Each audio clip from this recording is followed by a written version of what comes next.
Hola, ¿qué tal? Bienvenido a Adulam, la cueva que será tu refugio. Aquí encontrarás la paz, la gracia y el amor de nuestro Dios a través de su palabra para que seas bendecido y a su vez seas bendición para todos los que te rodean. 17 de octubre te saludo en el amor de Cristo. Yo soy tu amigo Román Vázquez y espero y deseo que tengas un excelente día. El endemoniado en la sinagoga. Y se admiraban de su doctrina porque su palabra era con autoridad.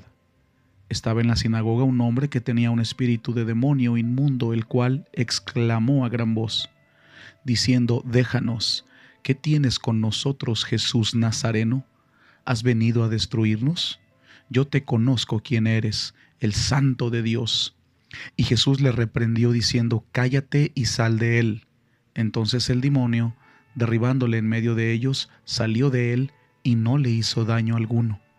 Y estaban todos maravillados y hablaban unos a otros diciendo: ¿Qué palabra es esta que con autoridad y poder manda a los espíritus inmundos y salen? Y su fama se difundía por todos los lugares de los contornos. Lucas 4, del 32 al 37. Era lógica aquella admiración del pueblo judío por Jesús, puesto que enseñaba de una manera muy simple y sencilla, pero certera, como quien tiene autoridad, no como los escribas, sobre todo cuando llegaban a las sinagogas mismas, que en cada provincia había una de ellas y estaban a cargo de principales de los fariseos y escribas. Regularmente eran visitadas por los judíos el día sábado, 2 o 3 veces por semana, pero era el día de reunión específico, el sábado, donde se juntaban para hacer 3 cosas en especial: orar, leer los rollos de las escrituras y la exposición de la ley de Moisés. ¿Pero qué hacía un endemoniado en la sinagoga? Lógicamente, quiero pensar que el demonio no había ido a la sinagoga para ser instruido en las escrituras. Estaba ahí con un propósito, y como siempre suele suceder, el enemigo se infiltra con la intención de implantar oscuridad, de no permitir que la luz de Jesús reine sobre las vidas de los que se disponen a conocer a Dios, y de esta manera podríamos pensar que ese demonio estaba ahí para impedir que la luz de las escrituras fueran reveladas de la manera en la que Jesús lo hacía, con tal claridad del Espíritu Santo. Y no fue hasta que Jesús intervino en las enseñanzas de las Escrituras que ese demonio se manifestó. Y déjame decirte que en el momento en que tú empieces a reflejar la luz de Jesús en tu vida, en ese momento los demonios van a brincar. Me refiero a los demonios que están cerca de ti, en las personas quizá que están a tu alrededor, aquellos que malaconsejan, aquellos que se rebelan contra todo lo que es correcto y lo que Dios nos enseña, porque porque son usados por el enemigo para contradecir al Señor. Los demonios preguntaron a Jesús algo: ¿has venido a destruirnos? Los demonios saben cuál será su fin, y ellos saben que el ministerio de Cristo vino a poner fin al reinado de Satanás, y saben que su hora se acerca. Es necesario que conozcamos que hablar de los demonios y de Satanás no es hablar de ninguna fábula o fantasía. Incluso en las antiguas culturas, fuera de las escrituras del pueblo hebreo, tanto los egipcios como los griegos, los fenicios, como otras tantas y tantas culturas mencionan la existencia del mal. Mencionan también la existencia de esos a los que podían llamarles ayudantes o asistentes del personaje principal del mal, en este caso de Satanás. No son otra cosa que aquellos ángeles que se rebelaron contra Dios antes de que el Señor creara la humanidad y la vida como la conocemos hoy en día.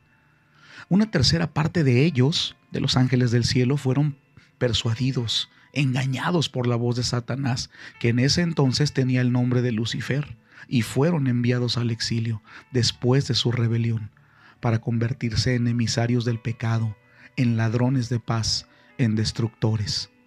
Y Jesús jamás, en ninguna parte de la Escritura, mantiene un diálogo abierto con ninguno de ellos.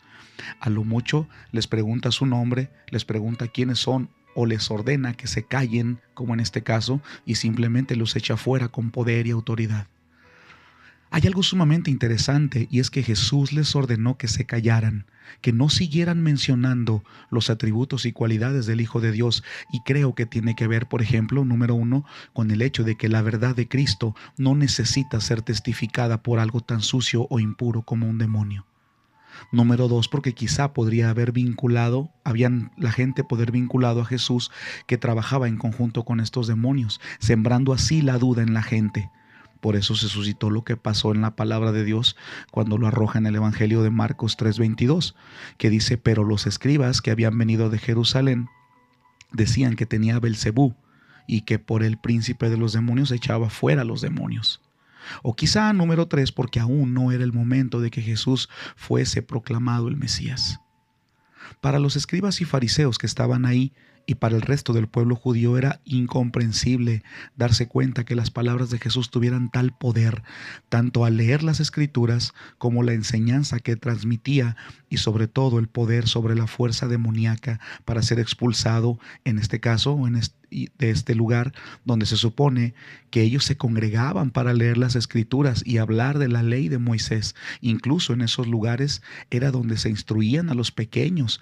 Entonces, ¿qué nos queda de enseñanza en esto que estamos ahorita estudiando, leyendo? Por el poder de la palabra de Jesucristo, todas las artes demoníacas que quieran enceguecer, que quieran ensordecer la palabra viva y eficaz de Dios, no tendrán absolutamente ningún efecto, puesto que Jesucristo tiene el poder y la autoridad de echar fuera cualquier demonio, y tú y yo también tenemos esa autoridad, puesto que hemos creído en el Hijo de Dios, y Él nos ha dado esa autoridad y ese poder. Sanad enfermos, limpiad leprosos, resucitad muertos, echad fuera demonios. De gracia recibisteis, dad de gracia. Mateo 10:8.